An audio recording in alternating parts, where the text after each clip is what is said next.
Hello and welcome to a brand new live Coordination Overreaction on YouTube, Facebook, and X. And let me just say, for those of you who are pulling double duty, you just are joining us from John and his Monday Night Therapy. Welcome back to back. We want to do this one live this week. First of all, let me introduce the co-hosts on the show. The I don't even call them the panel. It's just this is the new tripod. Really, Haas knows what I'm talking about. This man to my left. I believe it's right on your screen. It's my longtime broadcast buddy, fellow Husker fan, and brother from another mother, Mr. Haas Reuter. Haas, hello. Hello, Greg. How are you? I am here. We'll see how long I make it. And the newest member of the show, we're probably just going to have him change his name next week. He used to be Big Game Jake. Now it's Every Game Jake. And I think we'll next week just call him Jake. Jake Horde, what's going on, man? Hey, doing well. We made it back, so. Yes. 13 hours there, 13 hours back. Oof, yeah. That's a bit of a drive. Fighting the cold. I started with a sore throat Saturday morning. It was exacerbated by the jumping around and screaming in exuberance and joy in moments, in the game against Ohio State. And the sore throat, the cough, they've just gotten worse. So I'm going to try to do my best to hit that cough button so that I'm not coughing in everybody's ear holes. But you guys made the drive to Columbus. And for both of you, was it your first time to the Horseshoe, first time to Ohio State?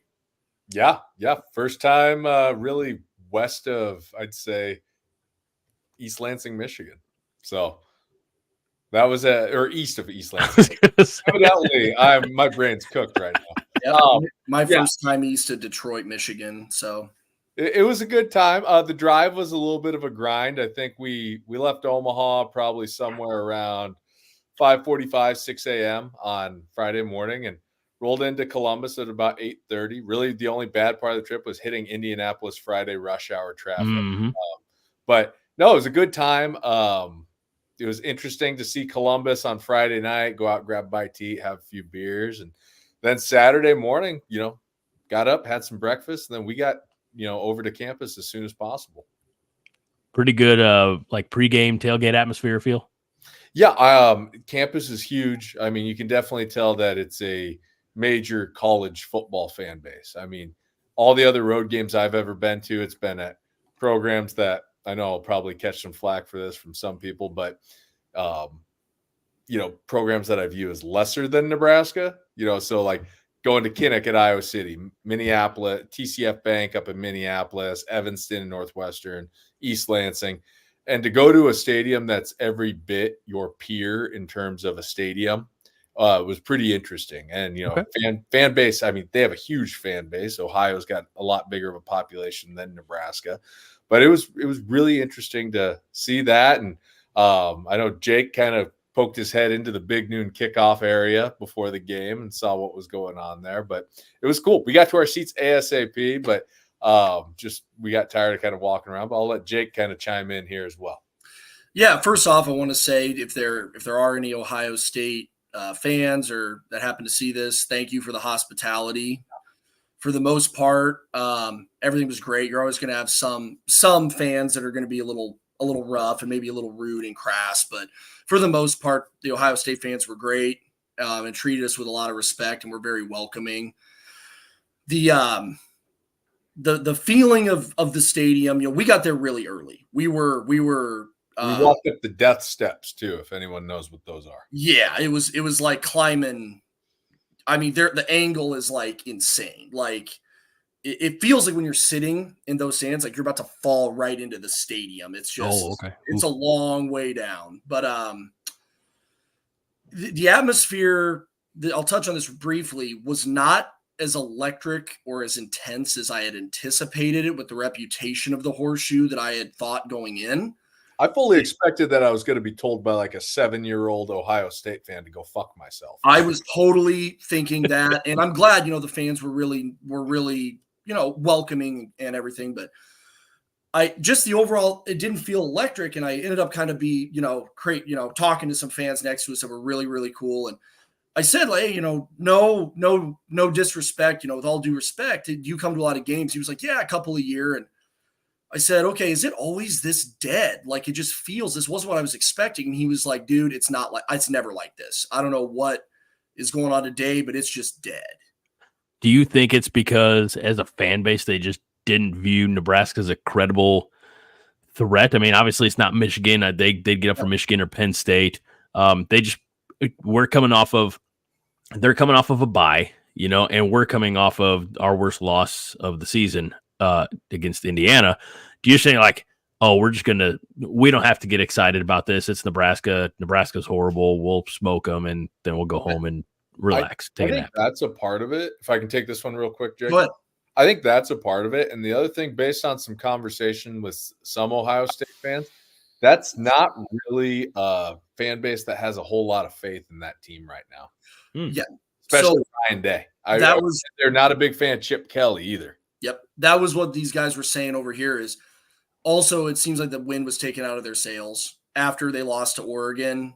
It just, I mean, they act like they're ready to fire everybody. Yeah, they act like they're 2-5.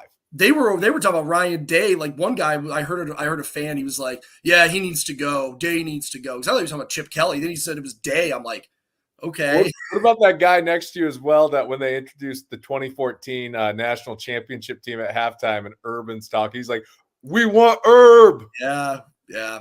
He was a nice guy though. Yeah, so he was cool. Really cool. They were all pretty cool. They're again some exceptions as always with every fan base, but I came away from it. I'd go to a game in Columbus again. Except the restroom situation. I have to give the stadium a D- on that one factor.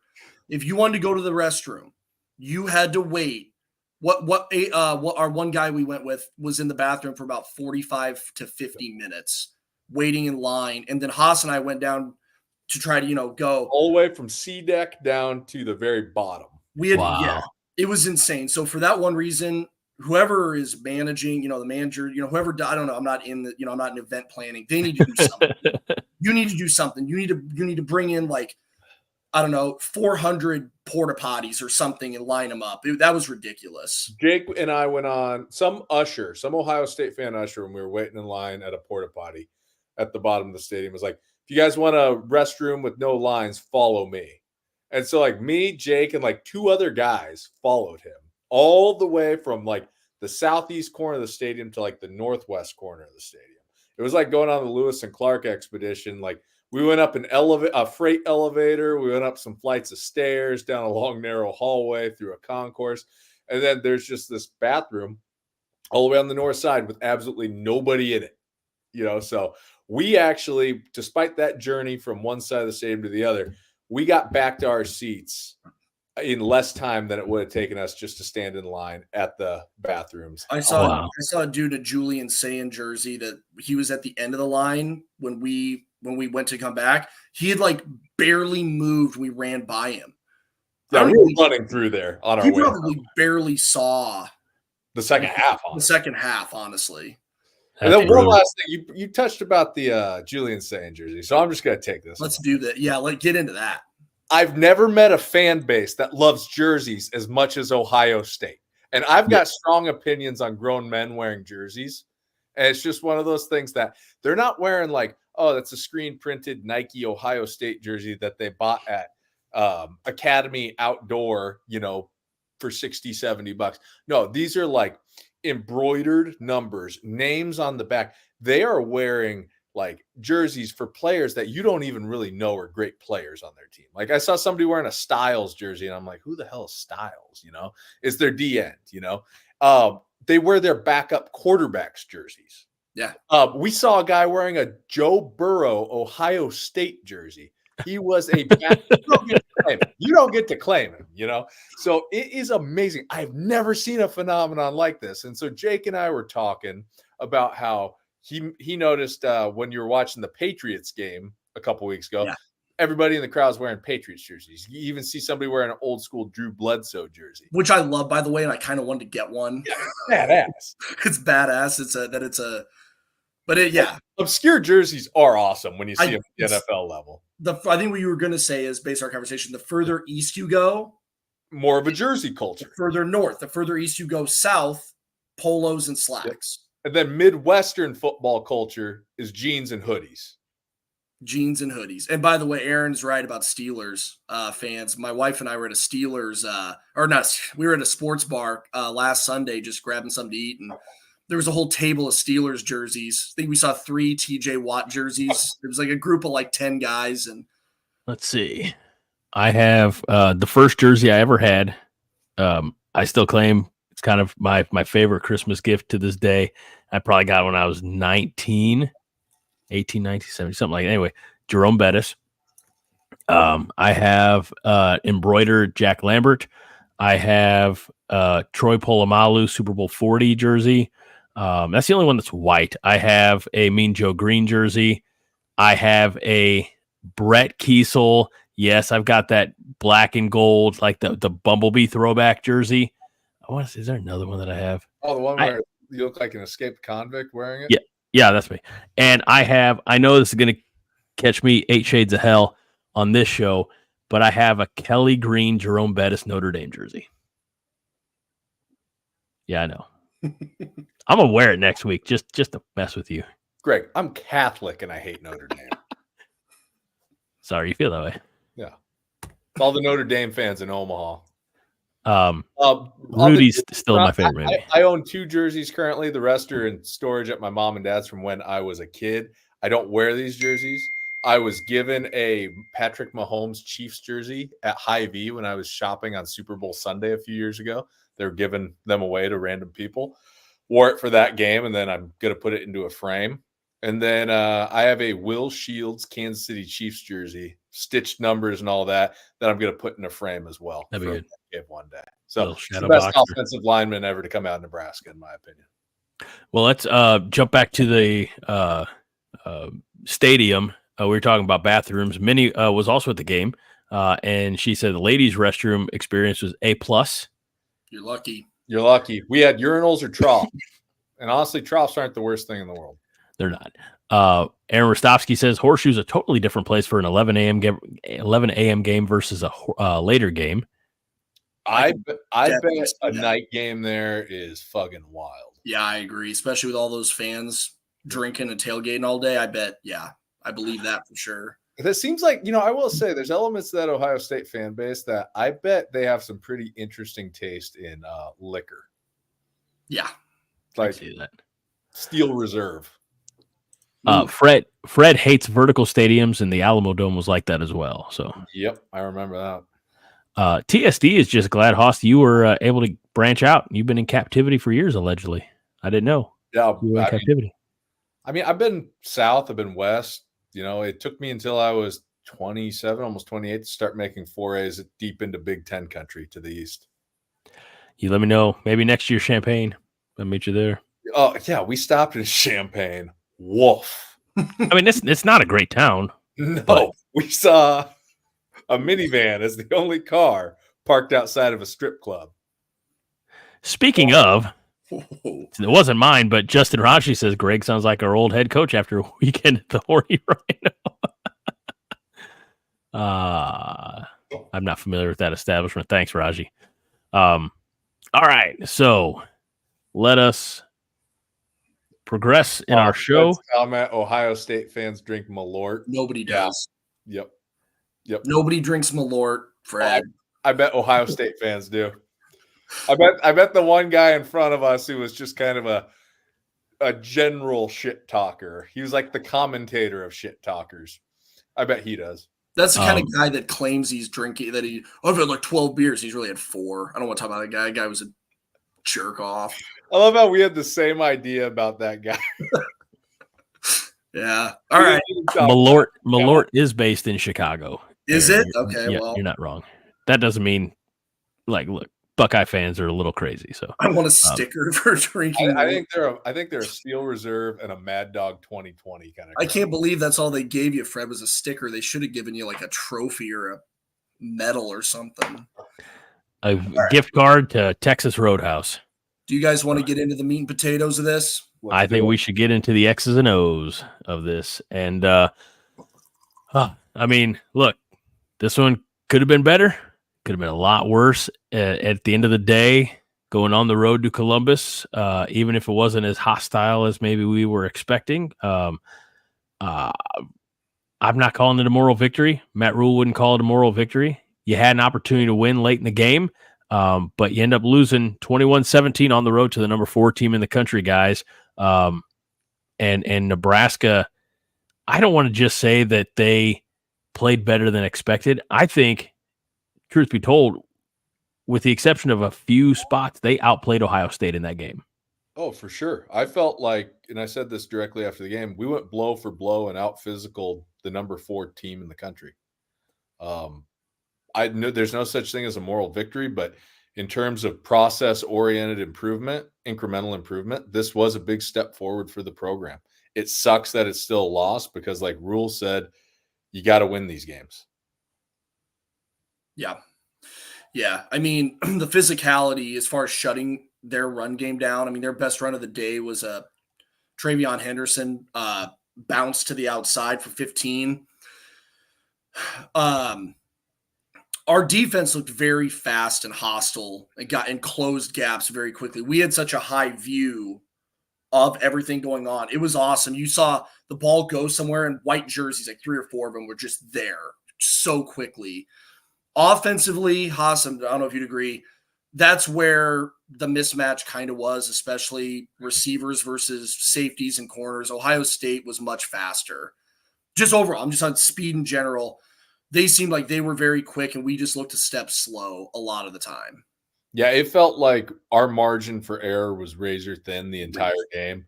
The stakes got higher, and that margin got even thinner late in the game. And it just felt like every play you were holding your breath. I mean, there were a few plays from our vantage point in the stadium that they gave it to Quinshawn Junkins on a play on a little super sprint out super counter. And I'm standing there and I'm like, oh my God, fuck, what the hell is going on? It's a 3-yard game. And they get Henderson the next play, it's a 3-yard game. But to Jake's point, I'll let you take over here. No. I was just trying to agree with you. To your point, I turned to you after that when it was 3rd and 4. I went, those are the 2 longest 3-yard runs I've ever seen.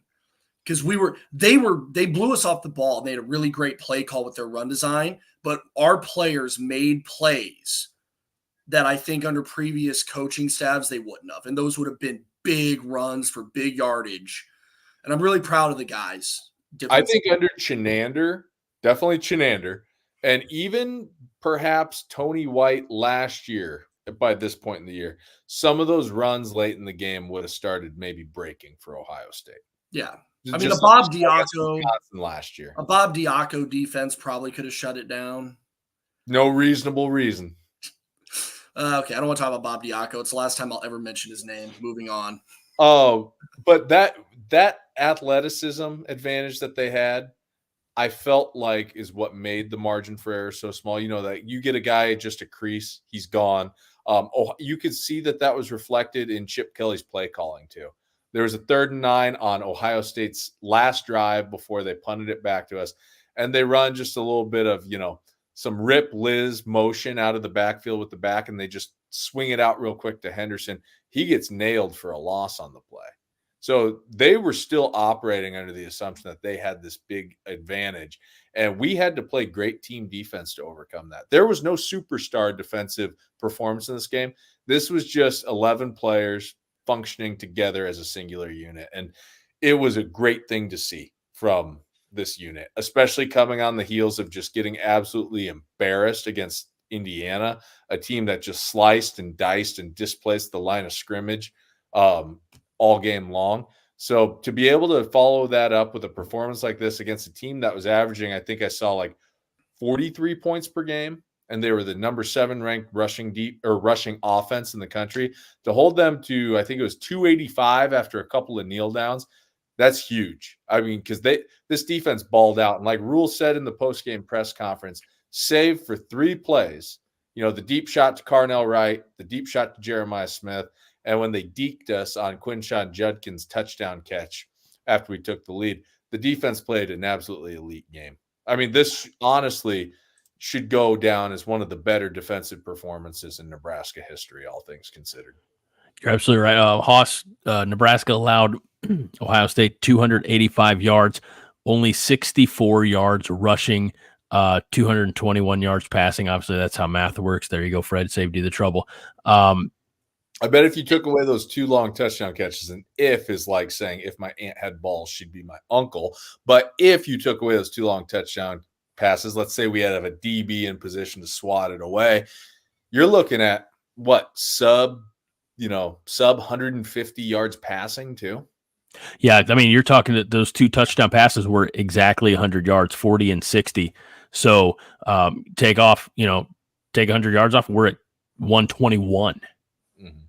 I mean, it's bonkers when you think that, outside of just these handful of crucial plays, Nebraska was certainly the better team. Statistically speaking, Raju, with this we all know it, but Nebraska held the Ohio State Buckeyes to 1 of 10 on third down. I want to point out. Oh, sorry. No, I was just going to say that on top of that, Ohio State went 1 of 2 on fourth down opportunities. But still, the defense did a great job of that thing we always say is get off the field, and they did a really solid job when backed up to it. And we can talk more about it. We certainly will. But go ahead, Hoss. Well, I was just going to want to point out what Aaron Rostovsky said about why they stopped just chucking it up to Smith. Aside from Smith getting loose on that catch, I believe it was right when they went up 14-3, there was actually pretty good coverage in the back end on that play, on that out and up that they ran. And on that 60-yard touchdown, though, I believe that was the one where we'll probably talk about it later, but Isaac Gifford just couldn't keep up. He didn't have the wheels to keep up with Smith. Yeah, I just realized that I misspoke on the out and up. I was thinking of the Quinshon Judkins play. Isaac Gifford defending a post route from the other side of the field just didn't quite have the speed to keep up, like you were saying. Thanks for catching. Oh, no. Let's see here. We'll definitely talk about those. Fred's comment, please. Which one? Fred's comment from 936. Absolutely. I would love to hear Jake's opinion on this as well. Serious question. Let's read it for the people just listening tomorrow. What do you guys think of Zatechka's, if I'm pronouncing that right, F+ grade for special teams? It's Rob Zatechka's. Zatechka, sorry. No. I think that is – I disagree with it. I just think it's horse shit. Yeah. Yeah, sure. Muffed a kick, but punts, we didn't have any muffed punts. The punting game wasn't terrible. There's that one punt that Bassini had a shank, and then he damn near kicked it off his own lineman's back, in the second half. But he didn't have any problems. The long snapping looked better, and you drill 3 field goals. That's pretty good. Second longest in school history, John Hull ripped one that would have been good from probably about 61-ish. Did they say that set a record, a Nebraska record for longest field goal on the road at 54 yards? It would have to be the longest. Have to be road because the school record's 57 at home by Alex Henry. Yeah, okay. Against Colorado back in was 09? No, I think 08. 08. Which I mentioned first show I did on here was one of my favorite memories. But no, yeah, that's Zadok, I really like his takes most of the time. I think he's raw. I really like him. Shout out to Rob Zadok, also one of my favorite players ever for this university. But that's a terrible take for giving it an F+. If you wanted to kind of parse that out to like individual units within special teams, our kick returners. I mean, first play of the game, you have problems fielding it, and then Quentin Ives. I mean, that ball died at the 1-inch line and just so happened to roll into the end zone. That's lucky that rolls into the end zone. Odd-shaped ball that bounces a lot of different directions. I mean, we lucked out big time there. If you want to say that, give them an F+, that's fine. But when you're looking at the rest of the units that comprise special teams, I thought they all played really well. That was a big improvement over the past 7 games. And we got points from special teams. Without 3 John Hull field goals, the fourth quarter touchdown is realistically meaningless. I mean, we would have cut their score in half. We would have been down 14-7, but you need, or I guess 14-8 because we did go for 2 if you would play that. But those kicks, those field goals breathed life into the team. When he hits 39, 54, and 47 yards on the road at Columbus and coming out, I mean, just what it did for him, building his confidence, but also it kept Nebraska in the fight. Yep. I thought it was a 56-yarder. Yeah, they reported as a 56-yarder in the stadium. In the stadium, they reported at 56. I'd have to go back and look. I don't know for sure. Huskers.com does have it as a 54, but I'm not here to. Alvano did have a 55-yarder against Purdue last year. Okay. Yeah, they may have just misreported at the stadium, and if that's the case, then I apologize. 54-yarder. That's right. One thing I want to say when we were talking about special teams is our coverage units.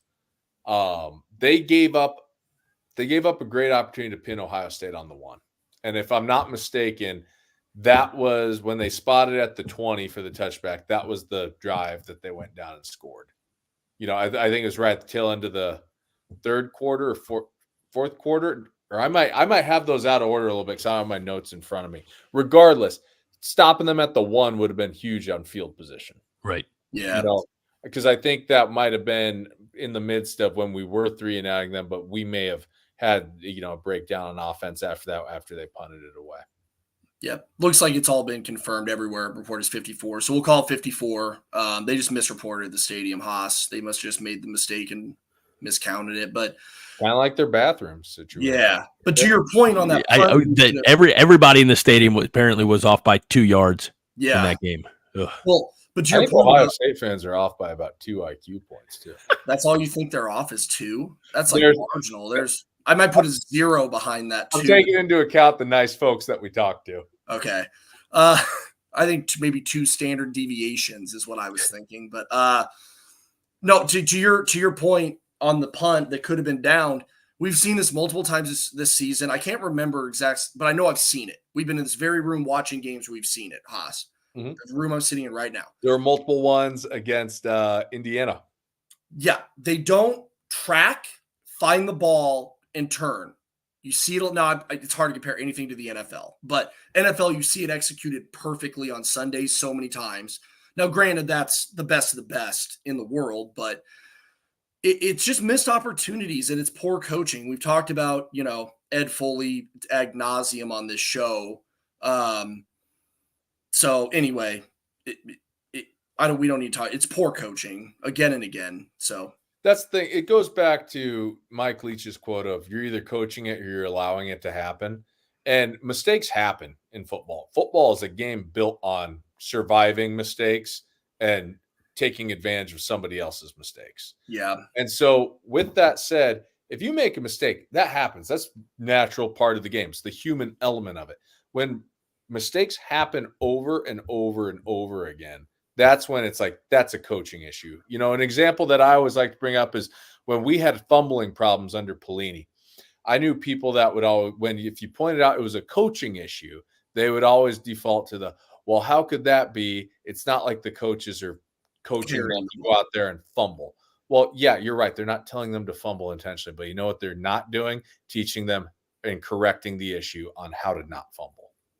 That's what it is. Tracking the ball, fielding the ball, long snapping. Those are just evidence. Like there's a big enough sample size that these mistakes happening so often and repeatedly, it's not happening within a vacuum. This goes back to the leadership in charge of that unit. I think that might bring us to our next talking point. Executing and, surviving your own mistakes and capitalizing on opponents. I think that moves us into offense. For sure. And I heard Rhule talk about, the game plan was for screens because they expected Ohio State to be really heavy on man coverage. And they came out and they did a little bit, they did some things differently underneath. That being said, to put your trust in the game plan on something that you don't do well is something that in my opinion, I'm just going to be blunt about Satterfield. It's coaching malpractice. It truly is coaching malpractice where You're trying to take advantage of things that they struggle with or things that they have a schematic weakness for, but you yourself do not do those things well to begin with. Football is a game. As much as I'm an X's and O's guy and I love scheme, I absolutely love play calling. I love everything that goes into scheme, how you put together game plans.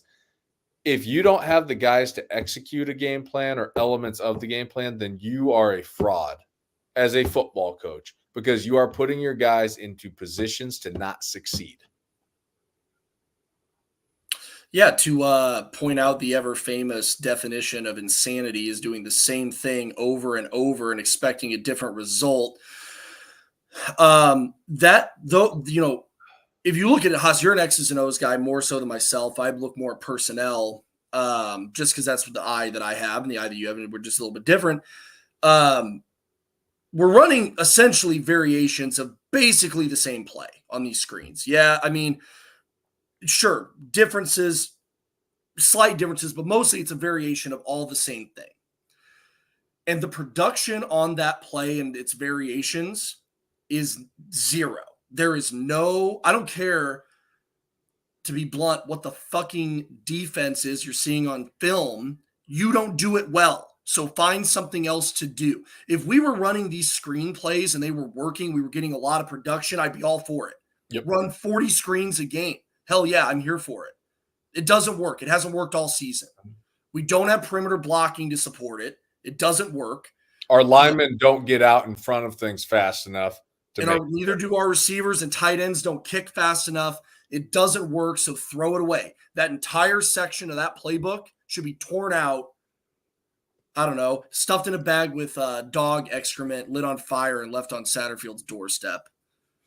I'm getting sick of seeing this. One of the things too that goes along with, offensive play calling and game planning that drives me nuts is there's elements of our offense that I do like. I think it's smart to use a pro-style passing system within your offense to groom quarterbacks and get them ready for the next level. That's a really big part of being able to recruit and attract top quarterback talent. Get them ready for the NFL. It's a recruiting pitch. Yeah. It's a pitch that we're going to prepare you for what you're going to do when you go play on Sundays. And they've done a nice job with Dylan so far with making checks at the line of scrimmage. He's adjusting protections. He's, pointing out route combinations and route conversions pre-snap for the receivers.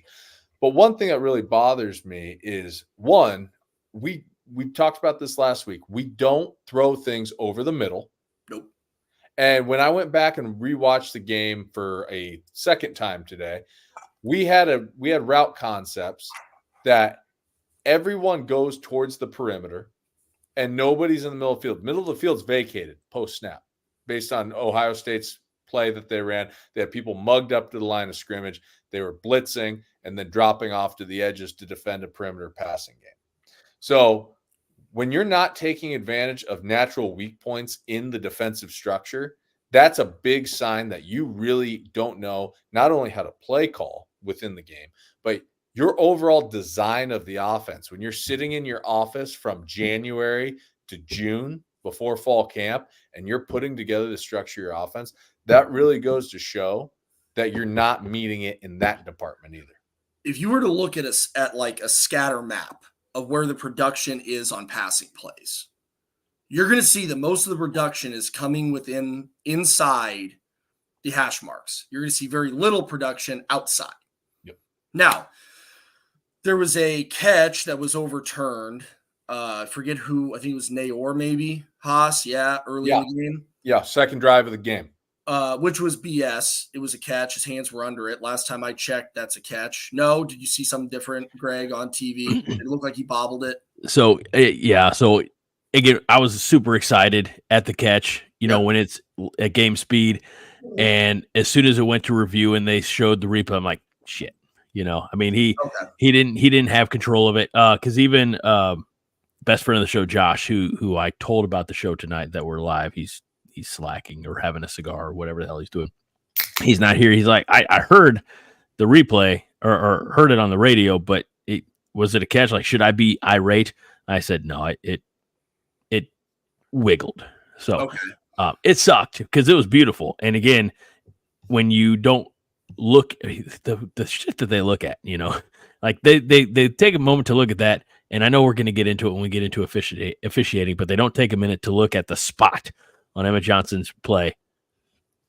But anyway, it was in the crowd. I fully understand why you would think that it was a catch, but even as a dyed in the wool homer that I am, that was on the big board. It wasn't super clear. It's a little grainy, but I thought it looked like a catch.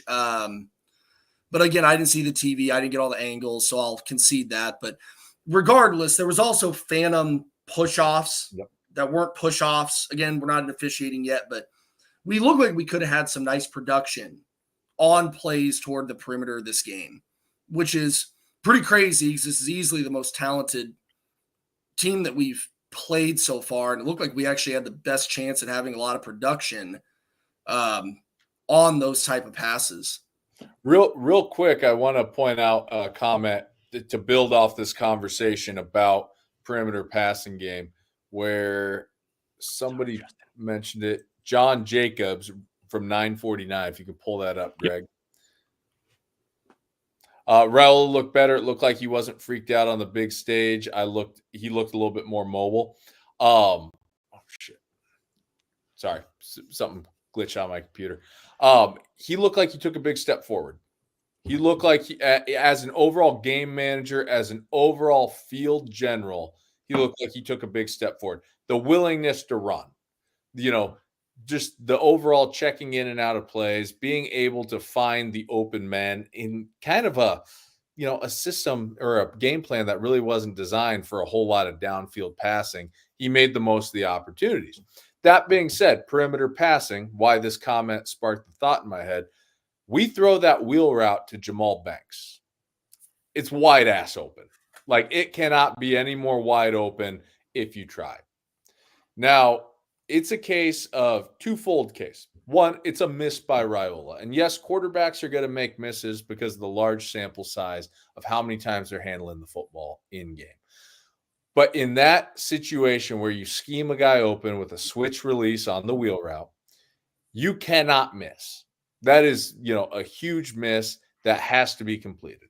Now, Rhule didn't really set his feet on the throw, and he had plenty of time to set his feet, look the safety off, maybe even pump a little bit, and then come back to the other side and drop it right in the bucket. That being said, even though I put all the blame on Rhule on this for an overthrow, I don't like the personnel decision to have Banks running the wheel in that situation. He's a guy that I don't trust his speed. He's more of a jump ball threat. What I would have liked to have seen would have been Ja'Cory Barney or Jalen Lloyd in that spot. No, I feel like anytime you're looking for downfield threats, Jamal Banks can't be the guy. No offense. Quite frankly, I don't mean to cut you off, but I'm fired up when we talk about Banks and Nair. They've done some good things this year. There's no denying that. Like Nair had a great game against Illinois. Banks has had some good catches, but we're not getting our money's worth for getting them out of the portal. I'm not going to say for what we paid them, make it sound like it's my money, because it's not. Those guys aren't producing. They struggled to get open. I think there were even quite a few situations where Nair's run the wrong route, or maybe there was just some communication issues. I don't like the personnel choices there. I think it would be better off to maybe start, playing Bonner as a bigger receiver again. He's kind of dropped off over the past month, and just really getting Lloyd and Barney a lot more snaps. Could Banks be better utilized in the red zone with like a corner route instead of, trying to on low percentage throws? No, I think that you want to probably throw more high percentage throws over the middle. High point the ball. He's tall. He can jump. Let him jump up and out physical the defender. I do feel like earlier in the season, and I may be wrong, maybe revisionist history, or I might be imagining the whole damn thing, but I feel any of those are possible. I do feel like he had like a jump ball type, UTEP. Okay, so I'm not making it up. It happened just against, no offense to UTEP, lesser competition. Sure. Yeah. I believe that we have one of the best deep ball throwers in the entire country. And his name is Heinrich Harburg. Yeah. I knew you'd say that, Jake. Proud of you. No. I love Heinrich, by the way. But I've been, and Haas can confirm, I've been a Harburg defender forever. I've always been in that guy's corner. I think he galvanizes the guys around him. They play hard for him. They see him put his shoulder down. Not to, by the way, this is a Husker show, but like Jim McMahon, everyone always talks about how great Jim McMahon was, for the Bears in the 85 team. Jim McMahon was not very good, but he galvanized the offense because he would put his head down and get 2 extra yards and get lit up. Harburg is kind of like that big Harburg guy. No, Dylan Raiola. Jake didn't want to tell anybody this earlier when we were talking about jerseys, but he actually owns a Heinrich Harburg jersey. Yeah. Stitched numbers and name and everything. It's pink, it has glitter. It's for those special nights. It's a crop top. Yeah. Is it for a breast cancer awareness month? Yes, that's what it's It's for. pink. There you go. Yes. So, trying to look out for you, man. When we're down here at the bar, I do that, tie it up. I don't know what you do there. I don't know. By the way, speaking of shirts, I'm just saying I usually wear Husker stuff, but Uncle Rico's football camp, throwing a football over them mountains since 1982. If you know, you know. If you don't, oh well. You can tell that we are a different generation. Yeah, I'm getting a little old, especially when I hire guys, college guys to work, do what I do, and for a part-time job, and they tell me, like, I'm filling out, they gave me their W-2 and they were born in 2004. I'm like, holy crap. Anyway, I think we have one of the best deep ball throwers in the country. You're not going to convince me we don't. Like to see a little more zip on it. But on deep balls, zip isn't necessarily. I like some zip on those like 8 to 15 yard throws. Even on some of them, like if you're throwing like the 22-yard post route, for instance, a little more zip, a little more flatter trajectory. You've always referenced that it's the mortar shot. It's straight up, drop right in the bucket. Yep. I always look at it, it's like you got the Russell Wilson deep ball thrower who he's throwing mortar shots. Moonshots. Patrick Mahomes deep ball thrower. It's more of just a little bit of a flatter trajectory. Or Brett Favre, who just I don't think Brett Favre knew what the word control meant. No, just roll back and rip Sling it. This ain't Detroit, man. This is the Super Bowl. Anyway. Well, no, speaking of, since we're talking specifically about this, and I know there's still more to talk about with Ohio State, but Roger Moore wants to know, will Raiola be allowed to throw a deep pass against UCLA? Yeah, high 50s and a lot of rain on Saturday. Might be interesting. We should scheme it in. Let the guy throw the ball deep. And also, we've had a lot of pass interference flags go in our favor because of these throws that Dylan is making. I think Rhule mentioned it in one of his pressers.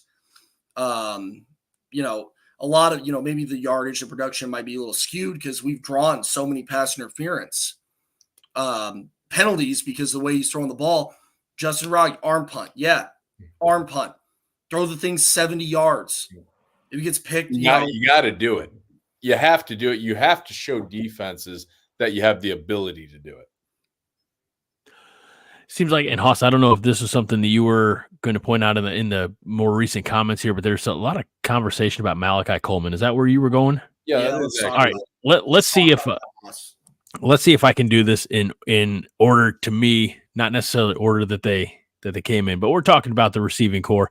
And Fred Sacco says Malachi Coleman's been farting into the same couch cushion for the last 18 months. Solid Sopranos reference, Fred. Husker Bob says play Coleman. And Rostovsky says Coleman will play his 4 games, but that's it. Now we come out down a little further. Vince Watson has a concern that there's more going on with Coleman than what we're being told. Reminds of Xavier Betts. I don't necessarily think that's the case. No, it's not. I like Rostovsky's response here. He's Malachi is redshirting because we have 2 guys in front of him, namely Banks and Nayor, with the same style body. He's not playing because he's hurt. I mean, it's been pretty widely discussed that he's got a pretty serious groin injury.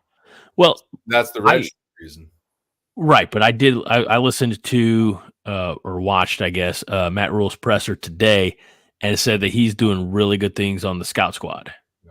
I think that at this point showing progress. I think at this point they're probably just going to shut him down. You don't think we'll see him? I mean, we got 4 games left. You don't think we'll see him at all? I don't think so. Okay. And here's my take. I don't think he's going to be. I think he's a great athlete. I think he's got the potential to be a really good football player. I don't think it's that wide receiver. That kind of athleticism, I've always thought that they should probably have him eat and lift his way into being an edge rusher.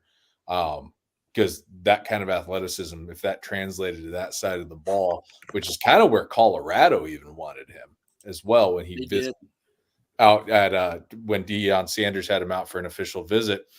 They thought he translated better to being a pass rusher. So I think that he's in a crowded receiver room. He's also hurt. It's a pretty, from what's been discussed around Omaha, it's a pretty serious injury. And then from there, make the position change.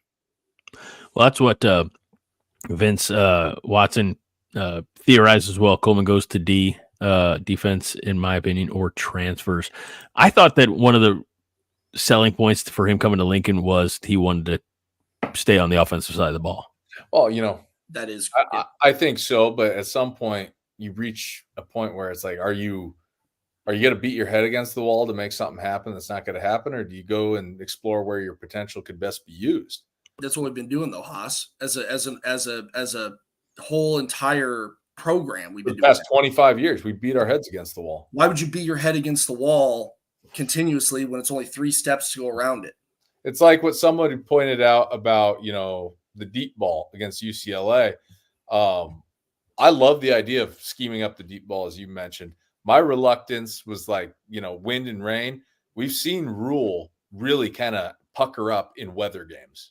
We saw it last year in the Iowa game. We saw it last year in the Maryland game where the winds were such a big concern that didn't want to attempt a field goal, even though Alvano had gained some confidence. We went for it on some 4th and 1s that we just couldn't convert.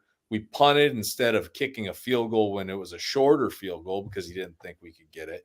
And I think when you're playing against in wind and rain, I think you're going to see this offense go a little bit, trend more conservatively, which again, am I defending Satterfield's game plan for this Saturday, proactively? No, I don't have a whole lot of faith in the game plans that the guy can put together. I don't have a whole lot of faith in his play calling, but I just think that the deep pass will not be there.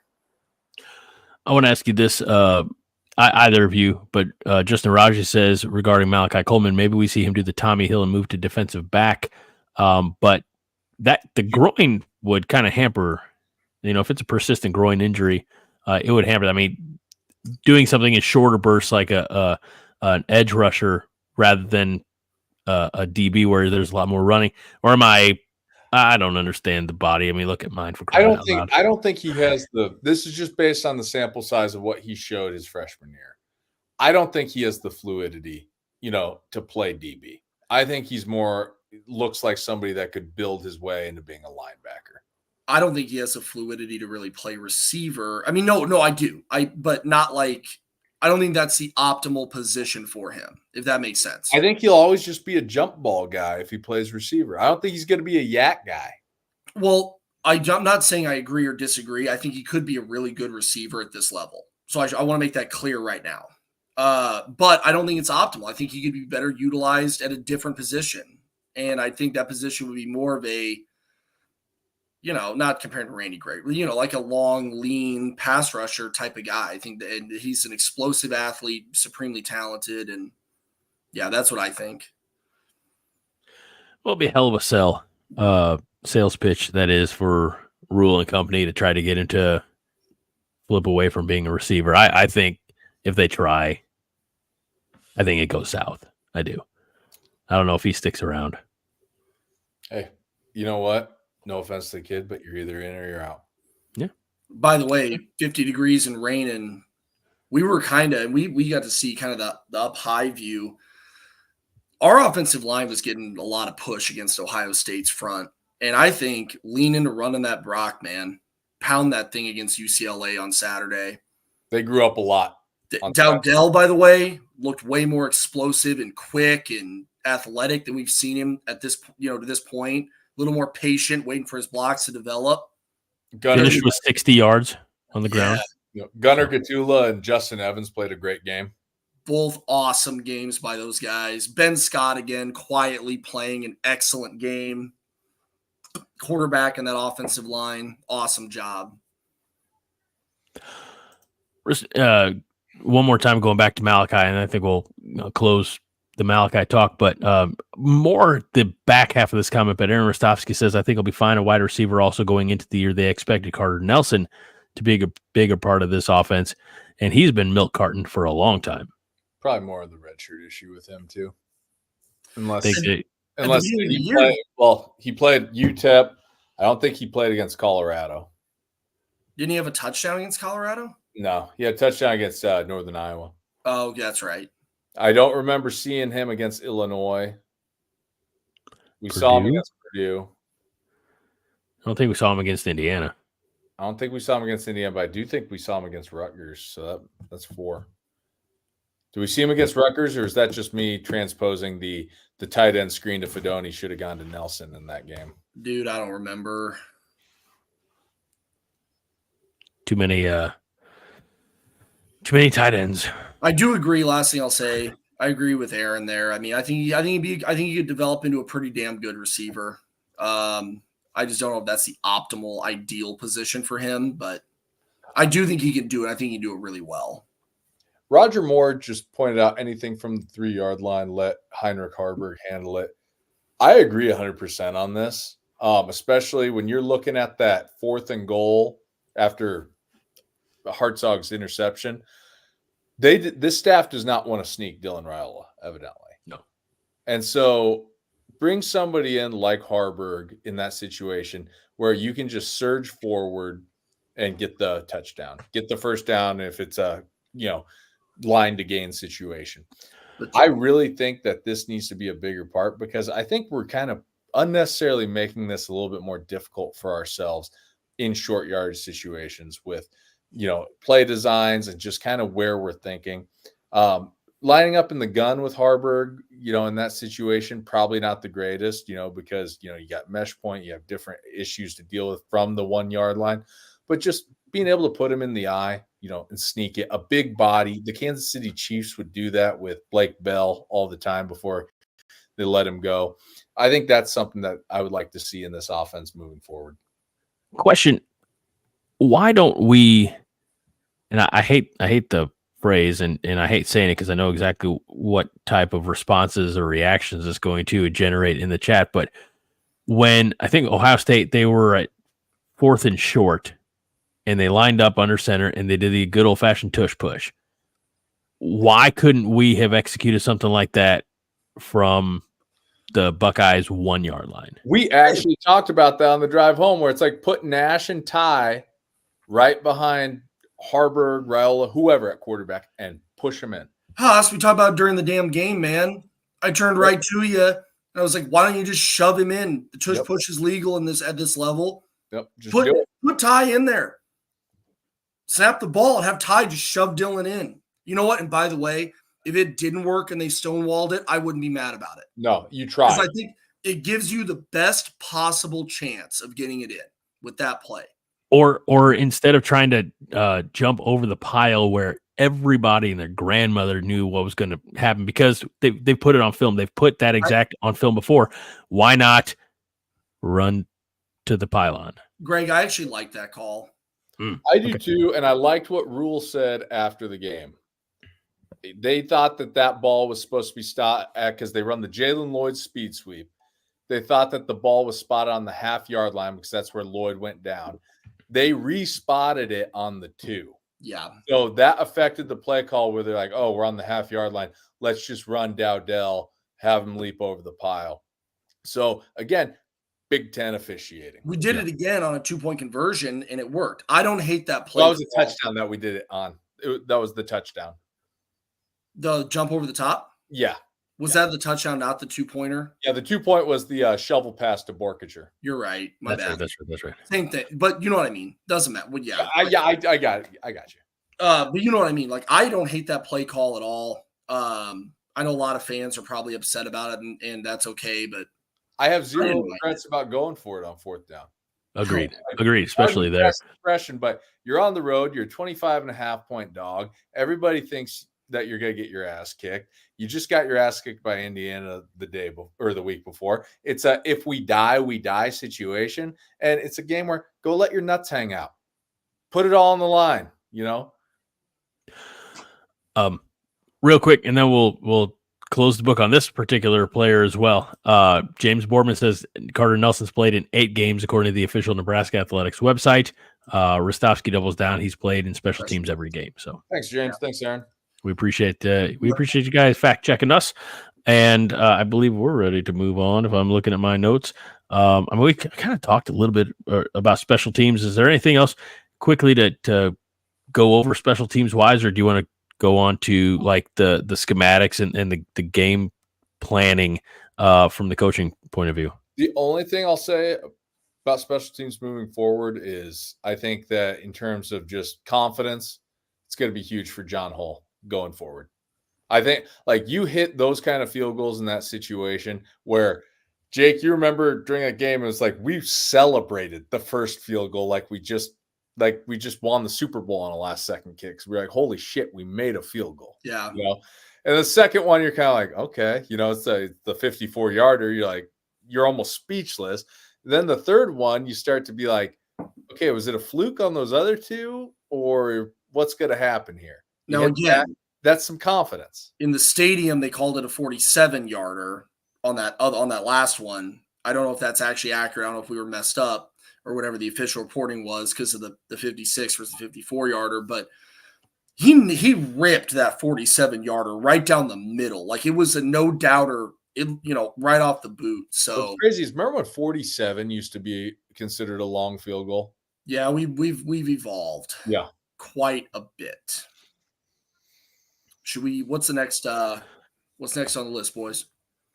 It was the coaching, game planning. I don't know how much of this. I mean, we kind of touched on it. We've been all over the place with it, but to sum it up, I mean, we could finish 4-0 in the month of November, and I still think we have to make a change from Satterfield. I just think that this is a case where he's not the guy that has the full holistic vision for the offense. I don't think that he's somebody that really looks to scheme plays and have a system. We were talking about this on the trip. He's even admitted this before the season started, that we are a pro-style offense that adds plays in from the NFL level on a week-to-week basis. When you're doing that, you're just running plays. You're not scheming. You don't have a system in place. You don't have a system where you're saying, if then. If the defensive tackle is playing wide in the B gap against duo, then we run crunch. If he's coming too far, upfield, we run trap. We're not doing anything like that. We're running a collection of plays. We're not running an offense. And that's the biggest problem. If you want to be a good offensive coordinator, it is not for 3 hours on Saturdays. It is in the Monday through Friday preparation, knowing what calls to make, knowing what works against this defense, and really beyond what works against this defense, knowing that what you do is going to work against this defense because you have a system in place, you tailor it to the game plan for that week, and then you go out there and do what you do, and you instill and inspire confidence in the people that are underneath of you. The people, that sounds bad to say, the people that you're in charge of leading. I'm not seeing that with this offense. We've got a lot of great pieces on this offense too.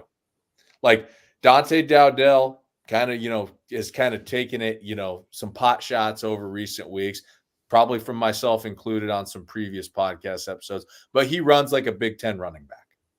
Emmett Johnson can be a good Big Ten running back. Dylan Raiola, one of the best, quarterbacks in the country at this level in his development. There's players and athletes on the team that we can put into a position to succeed. It's not going to be with Satterfield next year. I don't think he will be back. Only time will tell. And if we keep implementing the screen pass like we did, then I'll be in that mob with the pitchforks and the torches. Well, I think more people should just be mad about the fact that you can see other teams with deficiencies at talent go out and still put points on the board or generate yards or convert in certain situations. And we seem, as we were talking about earlier, to just be content to beat our heads against the wall on some things. The amount of times that I was pointing out to Jake in game, hey, we need to scheme a guy open. Hey, the way they're aligning with that stack formation, we can run a shield slant over the middle. There's a great example where I think that they're telling Dylan to just make a throw based on pre-snap look at times, and he throws it to Fedoni to the boundary when he's got one-on-one coverage, to the field on Barney on a fade route.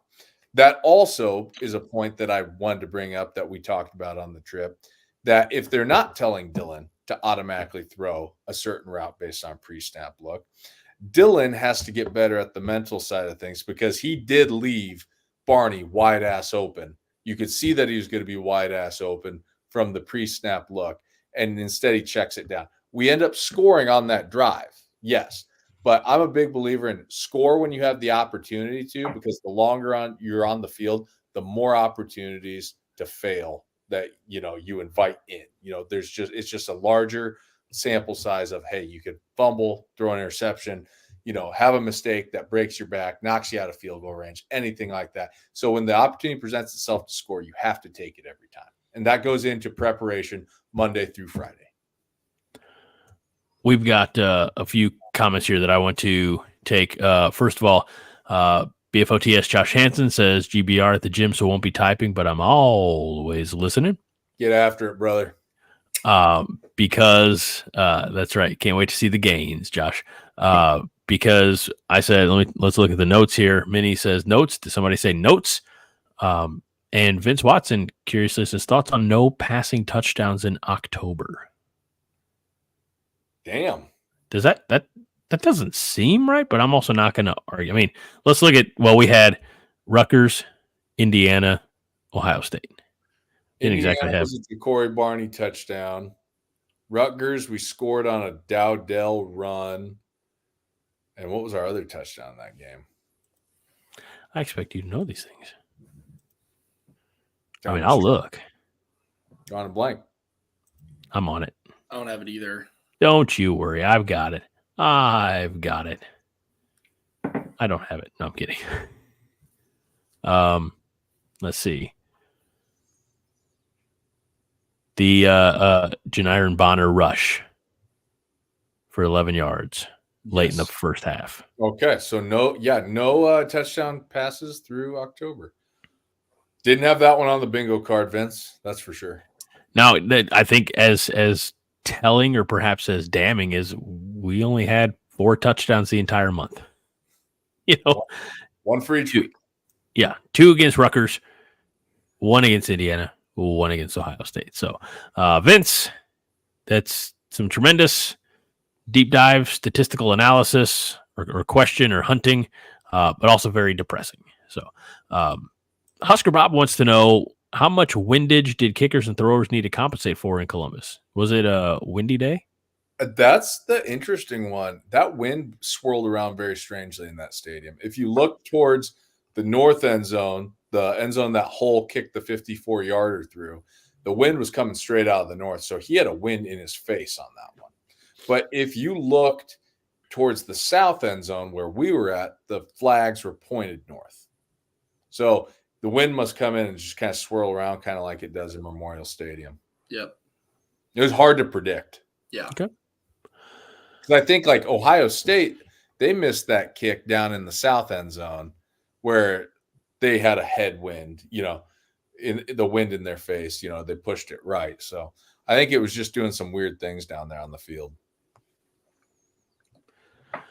Let's look big picture.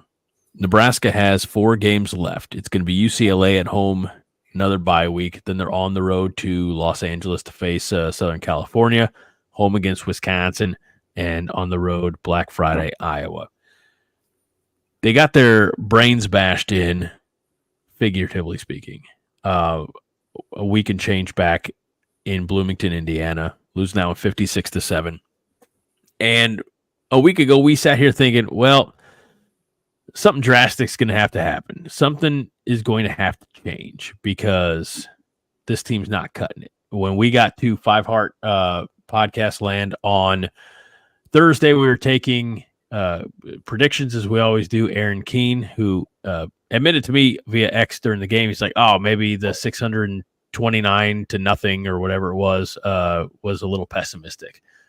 They go on the road. They lose by 4 to the number 4 team in the country. And you have little faith, Greg. That's not what I said. Okay. That was what Aaron said. I still predicted us to win, just so you know, because it's what I do. 35-17? 28-24. Okay. And we were not terribly far off, if I'm being honest. Jake, what did I say the morning of the game? 18-16? Yeah. For a minute there, I was like, holy shit. Yeah. But, we had, I think our overall mentality after the Indiana game was, I don't think there's a team on the road that we could, be considered a favorite against, and it's going to be clawing, scratching, and fighting to get that 6th win, a la 2023. Then we go on the road. We do what we did against Ohio State. And again, that mentality has shifted. I'm going to see if I can. I think I started the comment here. Let's see if I can't go back and find it. I apologize. No, it was something about the championship mentality that, I know Rhule addressed in his post-game presser. But whatever switch got flipped after Indiana, the way that they came out and played against Ohio State can be nothing but encouraging to Nebraska football fans.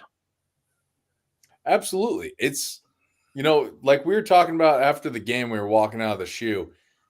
It's disappointing that we lost. Like, it's soul crushing to lose a game like this yet again to a really good team, or just a team in general in some cases for us. But at the same time, like, if you can separate that out, we got better as a team and as a program on Saturday. The final score just didn't reflect that. And I think the next key is using that, and referring back to it as we build forward as, hey, we can do this. Hey, we went toe-to-toe. The next step is getting better, getting over that hump again. So like Rhule said, the key is maintaining and elevating as we go week to week. So for UCLA, I want to see us build on that. I want to see the running game continue to start to open up a few holes up front. I want to see the defense continue to play as 11 altogether. I want to see Dylan continue to lead and be the field general, while also improving on not missing some of those throws or missing some of those checks pre-snap. This is completely unrelated, but Aaron asked why there's no good boys on camera tonight. Tucker had an operation. For those of you who are fan club members of the Tucker fan club, he's doing great. He's fine. He's just not really feeling himself right now. And he's just been taking it easy, kind of resting and recovering. So that's why there's no Tucker making an appearance tonight. He's upstairs hanging out with his mom. So just getting all the cuddles and getting all the care that he needs so he can feel better and get back to himself soon. So, yep. Aaron, that is why. We'll see, Tucker. We'll see you here next week, Tucker. So Tucker will be here next week. Yes. Roger Moore, I do want to see the refs call a yard. Fred wants to know, is his groin okay? Asking for Minnie. She refuses to say poised, moist, or groin. Well, you know what? There's going to be a lot of moisture on the field this Saturday, Minnie, and we really hope Dylan can stay poised so he doesn't pull a groin. We didn't really talk about officiating. That was on the docket, and we're starting to get a little whatever happened there. We're kind of getting a little late into the night, but I think we should maybe touch on that a little bit. Again, Big Ten announced OSU will not receive any finer punishment. Whatever opinions may vary on that, it was pretty hostile. That's the only time the entire game that the fans actually seemed alive. But the officiating is shameful and embarrassing at this point. And a good proof of that, someone mentioned earlier that they overturned the targeting call. Whether or not you agree it was targeting or not, based on the way the rule is written, I thought it was. because I think the rule is written so weirdly. I don't like the rule. I don't like the language of the rule. But I thought because of the way the rule is written that it was. Fair enough. If you disagree, I can see it both ways. That's just more of a point to how embarrassing and shameful this officiating is. It's a hard job. It is a hard job. But you do have replay, and you do have, they have things at their disposal. This is embarrassing at this point, in my opinion. I agree. We got to have something change. This isn't. I think refs need to be. I think they should have to answer about calls after games. Just like I agree. Just have to have a press conference. And I'm not going to be the conspiracy guy here. I really don't want to, but for every action, there's a reaction. And there's some that there are unintended consequences. I think the prevalence of gambling in sports does lend perhaps a conversation needing to be had about looking at officiating through a more critical lens. Watchdog groups, making the refs be accountable for calls, answer to the media, releasing grades publicly. The protection they get is almost borderline ridiculous. Not borderline, it is ridiculous how you can't critique their performance. I think that there are officiating crews because they are human beings officiating a game where the human element is the biggest reason why teams succeed and or fail. I think like they're prone to bias as well.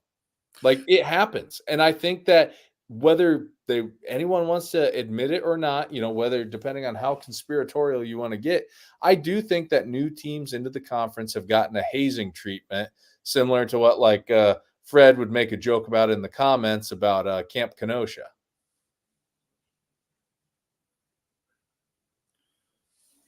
And he does all the time. I was going to have to do my Forrest Gump, and that's all I have to say about that. James Roach was with us or has been with us maybe on Facebook, says, why every year the officials always rigging Nebraska football games, not calling right. It does cost Nebraska games. I'm actually looking for a graphic that was shared with me earlier today. That might be why I couldn't find about holding being called. Yes. Yep. Yes. So let's see. I'm not going to. I'm just going. Yeah, I'm not going to try to save it or try to show it. But this is from Reddit. It says, remember that stat about not getting a hold call in our favor in 21 conference games? Here's an even worse one for you. It says, since Nebraska joined the Big Ten in 2011, when Nebraska plays on the road, league opponents have been called for holding on a pass play a combined total of 3 times over those 8 years. Again, so this is a few years ago. So 3 holding calls on the road from 2011 to 2018-19. The first was October 1st at Wisconsin, which I believe was our first road game in the league. November 5th, 2012 at Northwestern, October 17th, 2015 at Minnesota. So it's not, that was a long stretch of games without a holding penalty. I believe it eclipsed one entire season. I started in, I want to say maybe, what did they say, 21 to 23 or something like that? Or I don't know. There were a few addendums to that graphic. I saw like Purdue, when we beat Purdue in 2020, they were called for holding 4 different times on pass. Okay. So like there was some stuff that were added from the original time in 2018. But to that point, that's pretty ridiculous that many games goes by, because we saw, I don't think Jamari Butler was getting held on that first drive. I think the lineman lost his footing. Mainly. Because Butler kicked his ass so Butler bad. kicked his ass. Yeah. He kind of fell down. There were a lot of other plays that were holding. Ty and Nash get held pretty much every play. I just, even when the fans around us that are really cool, there was a couple times that they looked at me and one guy kind of like tapped my shoulder and it was on offensive PI. And he was like, bro, I don't know what to tell you. This is, and like, dude, they're agreeing with us. Like, obviously the consensus on the targeting across everyone in the stadium was that it wasn't targeting, but on some of those penalties, the guys that were really cool around us, the Ohio State fans, they were laughing and they were like, sorry, dude, I don't know what to tell you. And it's even bad when the home field fans are laughing and trying to console you. Remember that one time, Haas, that guy turned to me and goes, dude, you need a hug. And he gave me a hug on this I don't even remember what call it was. It was some bullshit call. And he literally gave me a hug. He goes, I don't know. And I told him, I remember I looked at him and I went, listen, you guys are better than us. If you beat us, you beat us. We'll take our loss with dignity and defeat, graciousness and defeat, whatever I said. Don't beat us like this. Yeah. Don't beat us this way. This is BS. You already have the advantage. Like, anyway, yeah, you know it's bad when the opposing fans around you are like consoling you with how bad the calls are. JC around us, I sat next to a couple of guys. They were Ohio State. They were wearing Ohio State gear, but I don't think they were really Ohio State fans. They just like to travel for college football games. They were French Canadian. Oh, And wow. I accidentally, on Hartzog's interception, I jumped up in the air with my 11-inch vertical and accidentally landed on his foot. And I was like, shit, dude, I'm sorry. And he just looks at me and he goes, your team just made a big play. Enjoy it. Celebrate it. Who cares? It's just a foot, something along those lines.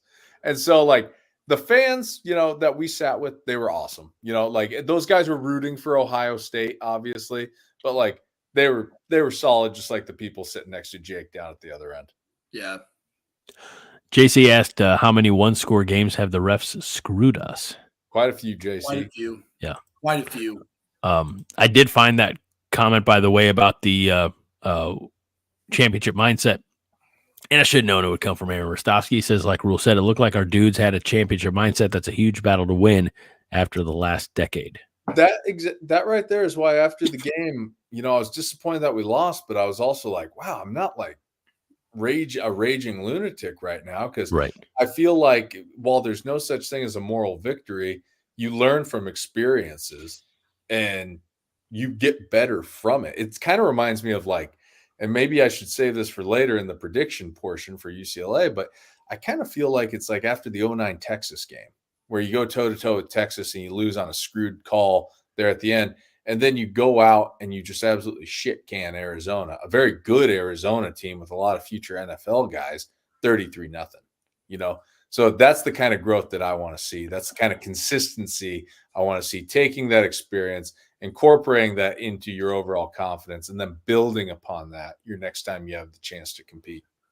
Since you brought it up, Nebraska in this game against Ohio State had a lead in the fourth quarter.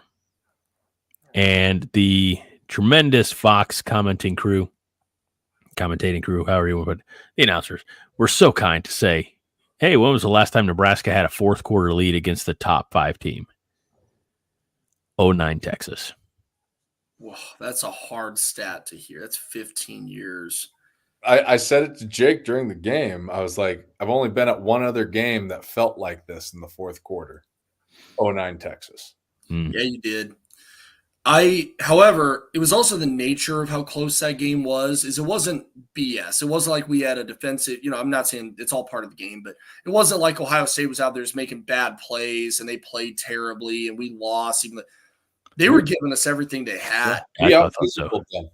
Yeah, we did that in a game where Ty and Nash didn't play great games. No, they didn't have their usual splash plays, but we finally overcame when they get shut down.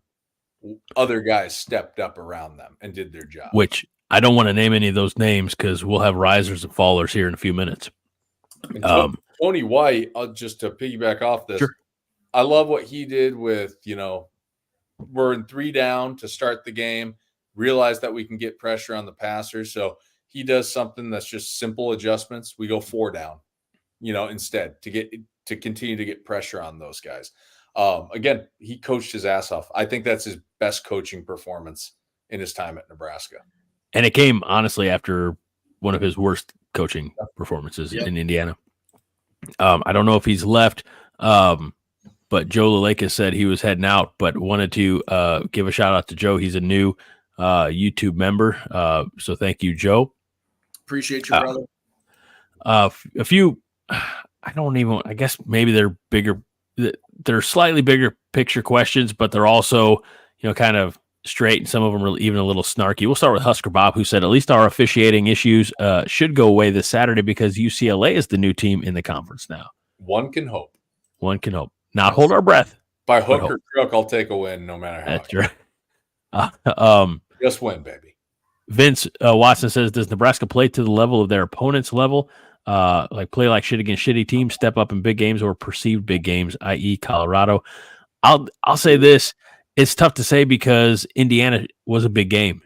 Indiana was number 16 at the time, and they were undefeated. I still And wonder if we there's did not. a natural tendency, though, to look at them as just Indiana. Sure.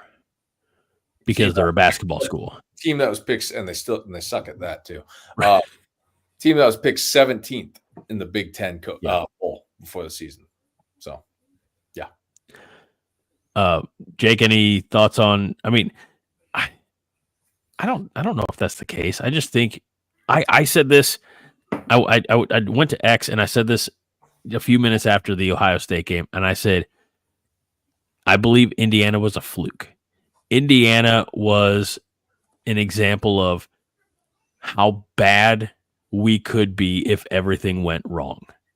And Ohio State was much more indicative of how good this team can be when they play to their potential. I said I didn't even think we played to our full potential. I think, we left 15% out there. Still. That game probably should have been 27-14. So if we executed at a high level. Yeah, my thought on it is, sure, Purdue, Rutgers, maybe not the best performances for us against that level of competition. But to answer your question, I don't know if we necessarily play up or play down. It kind of looks that way if you look at the scores we've had. But Indiana was in and of itself its own horrific just disaster that we're going to look back on at the end of the season. We look at scores, we're going to go, what happened there? That's not – I'm a believer that we're going to go 4-0 and we're going to finish the season 9-3. I believe that with all my heart after watching this team on Saturday. Rhule's comment about this is the first time you've seen championship mindset. That's not only mindset.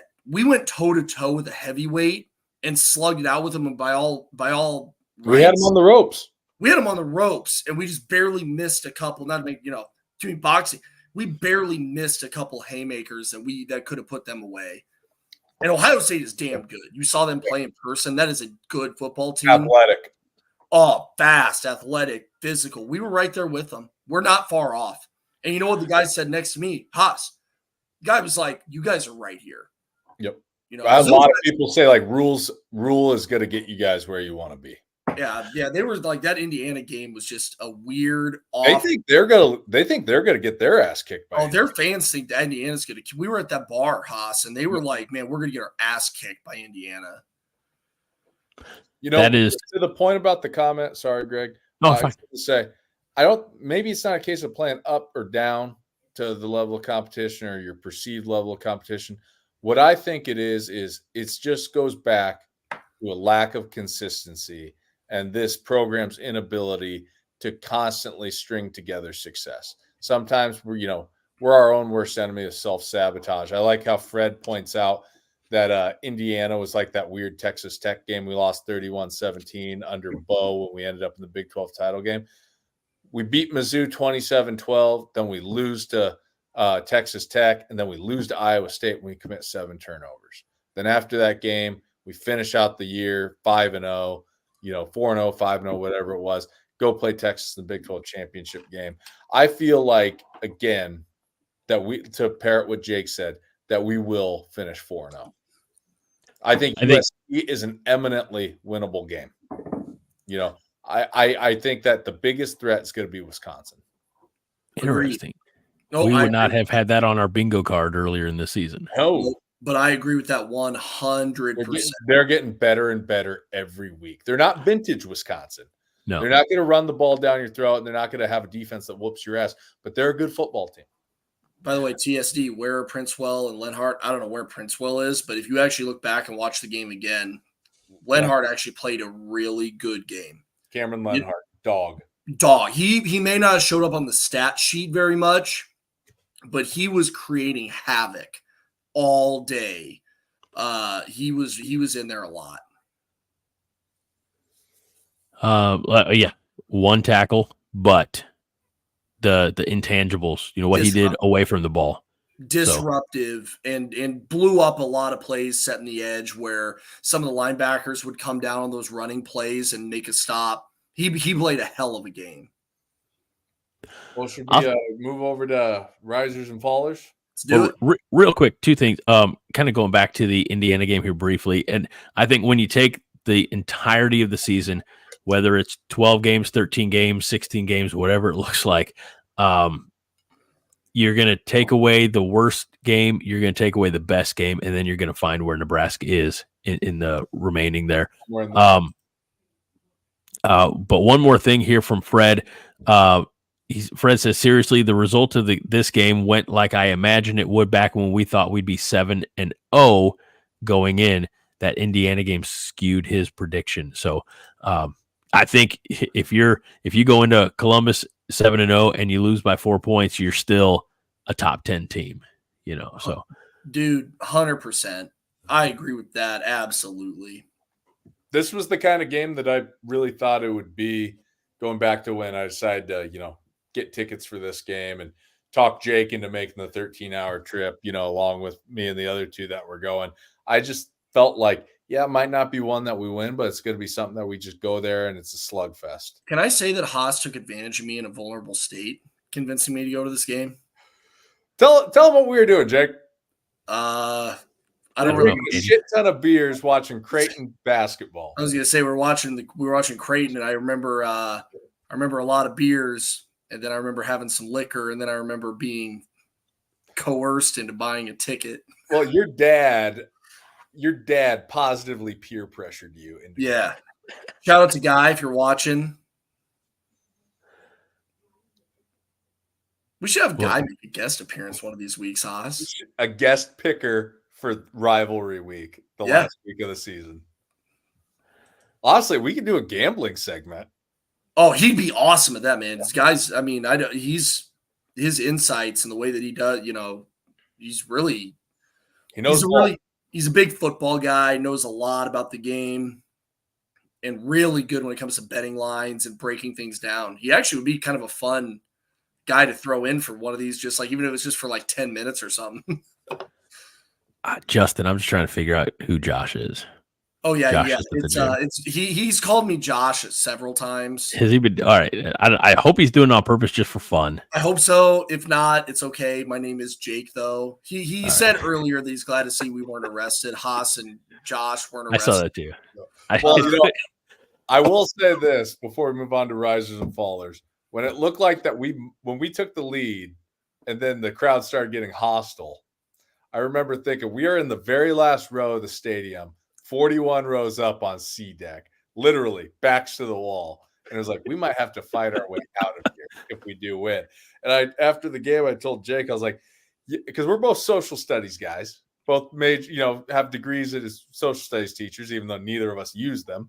But I was like, you ever see those clips of evacuating Saigon in 75? That's what it would have been like trying to get back to the car if we would have won. Yeah, because they're nice to you while when they, when everything's going their way. Everything's going their way and starts getting a little bit testy. And I have a bit of a deterrent just being, about 265, 270-ish pounds. Are you a mountain of a man with the Born to Kill tattoo?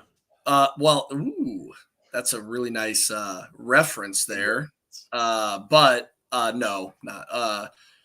Some people, even at a bar, like, the night before Haas, the guy made a comment about whatever, and it's like, what's the key? A lot of donuts. Yeah. He's like, oh man, this guy doesn't work out. Well, what's the key? I'm like, just a lot of Krispy Kreme. Just eat a lot of donuts and don't work out. That's what it is. Jerk. I say the same thing every time. It doesn't change anything. Roger Moore says, "Get to the chopper." All right. Speaking of, let's do our risers and fallers. Risers to the chopper. For those of you who don't know, we usually pick. I don't even know if it specifically has to be one on offense or one on defense, but we pick a couple risers, a couple fallers. Guys who we think are moving their way up, and guys who are maybe sliding down a little bit. So. Haas, we're going to start with you. Who do you have? Let's start on the fallers. Who do you have who's maybe slide down a little bit? All right. I might be one of the co-presidents of this fan club, along with another member of the esteemed panel. But John Bullock's been a little bit of a faller the past couple of games. And it's not a case of like missed assignments. I just think as the competition's gotten a little bit better, he's not quite as disruptive as he was earlier in the year. It's a long season. There were guys last year that kind of hit a spot where they weren't really producing. Ty Robinson even got quiet last year before turning it on late. So it's not like I'm saying he's bad or, like leaving the fan club of the John Bullock fan club. It's just he hasn't been playing the greatest past few games. For risers, though, I'm going to go with Gunnar Gatula. He played a great game. I think that that's a left tackle that we can really develop at that position. I think that the one play that people might say, well, Haas, what the fuck? You're saying that, he's a riser. That's a play that Dylan had to scramble left into pressure. And the defender read it with his eyes and came off the block to tackle Dylan. That pressure came from the other side to force him over there. Gatula played a really solid game. Him and Evans Jenkins really started opening up some holes in the run game. That first drive of the second half. So he's my other riser. It's a good pick. On that play, before I give mine, as someone who played the position on that as the defender on that side, your eyes are on the quarterback. You know where he is. That offensive lineman doesn't know where the quarterback is scrambling. Gatula actually had really nice protection on that play. Kept moving his feet. Yep, kept moving his feet. Dylan just kind of scrambled into it. Not Gatula's fault whatsoever. That's going to go down the stat sheet as a given up sack. It's misleading on what it actually was. For me, Faller, as much as it pains me because I love the guy, Isaac Gifford.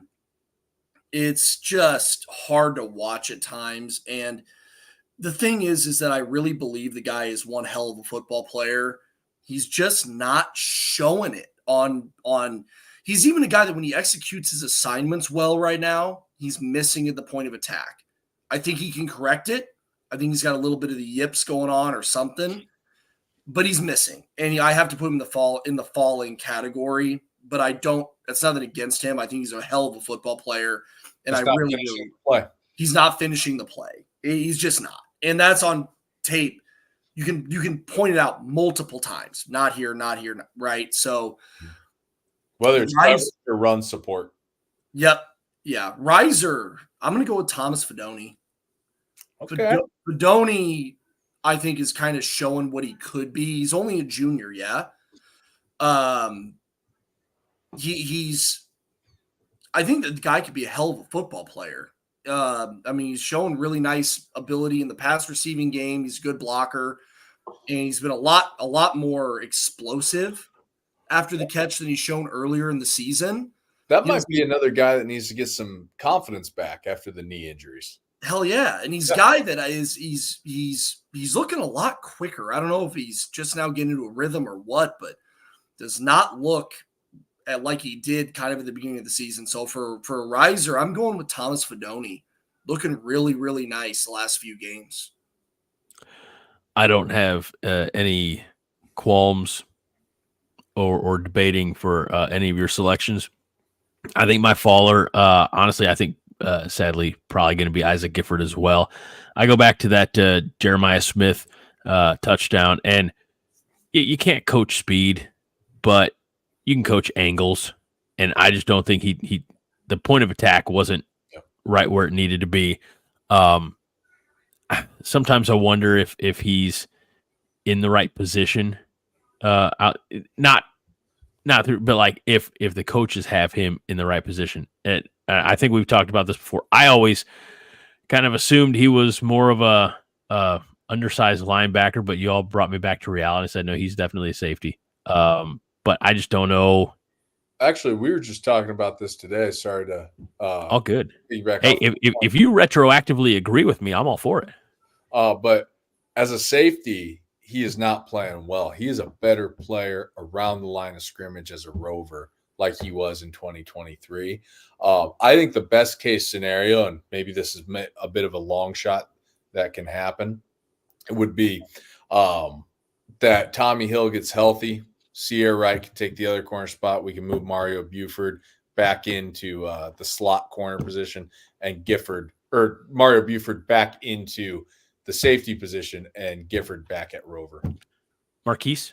Yeah, it's Marquise. Mario's his brother. Yeah, sorry, Mario. No, I've been I just seeing wanna the make past sure. 2 days. Yeah. Because Mario's been playing, he's been seeing the field as a freshman too. So, And I wanted to yeah. point out too, Aaron Rostovsky pointed out that Bullock blew up that big 4th and 1 at midfield. Totally missed that being in the stadium. So Yeah, just didn't point that see out. it. Even then, that's one play. Yep. There's a lot of other plays that he just Sample wasn't. size. Yep. Yeah, I mean, and Bear looked insane at times. Josh Hansen pointed that out. Yeah, I'm a big Mikhail Bear guy. Think he's a really good player. But again, not consistent. Got to put it all together. Gotta put That's it a all point together. I wanted to bring up. On Quinshawn Judkins' touchdown catch, they out schemed us on that play. We were blitzing the back, so if he stayed in for protection, we blitzed him. If he went out in a route, we went with him. You can see that we got deked where he shows pass protection. Bear comes up to engage with him, and then he kind of hits a little double move on him. So we were running the green dog blitz, blitzing the back. They saw that, they countered it. Props to them. Yep, there's Like, nothing you just gotta, give them the goal salute, and you're like, hey, good call. Just a nice play. Yeah. Yeah, nothing you can do about that. My riser, by the way, Husker Bob, Willis McGahee, the 4th showing up on the stat sheet. That's not wrong. Friend Sacco saying that MJ Sherman seems to have a splash play or sack every or two every week lately. But my riser is going to be on the offensive side of the ball. And actually, I'm going to go with Dante Dowdell. That was my other one, Greg. That was my other one, dude. Not for he's showing some of that explosiveness. And look, I know I give him crap for seeking contact instead of seeking open field, and how maybe an 8 or 10 yard run could be a 16, 20 yard run if he just go, make a cut and go. But he's doing, he had a 19, he's showing some good bursts. He's got the power. I think when we're playing the Colorados, I don't mind the fact that he was seeking contact. But now when we're, in the thick of the Big Ten conference schedule, and I just, I want to see more open field, but I really like the way he has responded.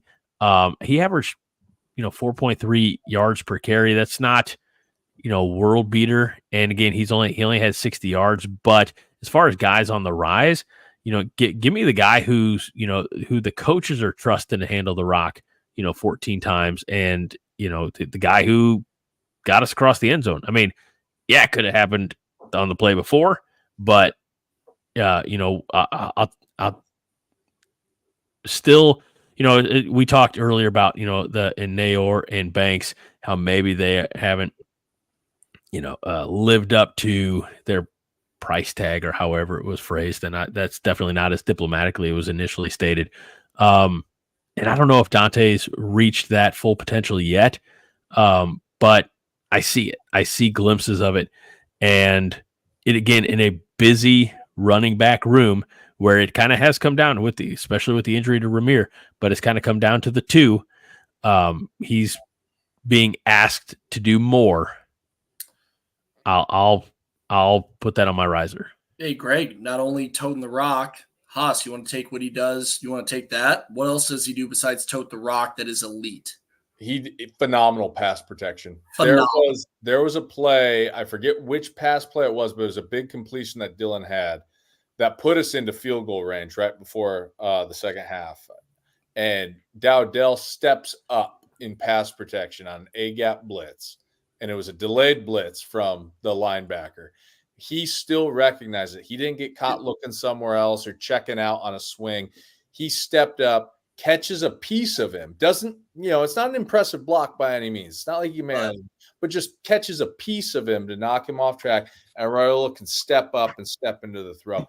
That may have been the play of the game, in my opinion. If you really want to boil it down on, getting that field goal right before the half, the confidence that comes with it, right, being in a position to do that. Emmett Johnson, I'm a big Emmett Johnson guy. I love Emmett Johnson. He's not doing great in pass protection right now. I still think he's a great back, could be a great back.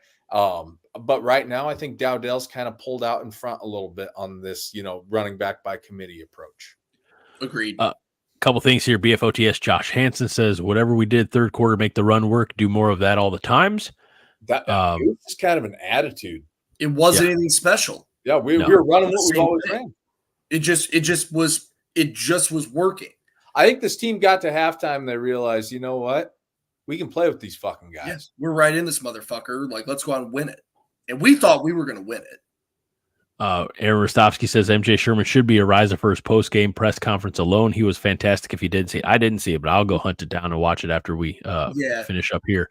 I got to admit, I didn't see it either, Aaron. It kind of embarrassed me. We were on the road. I didn't see it, but he was right in there in contention for me to be a riser.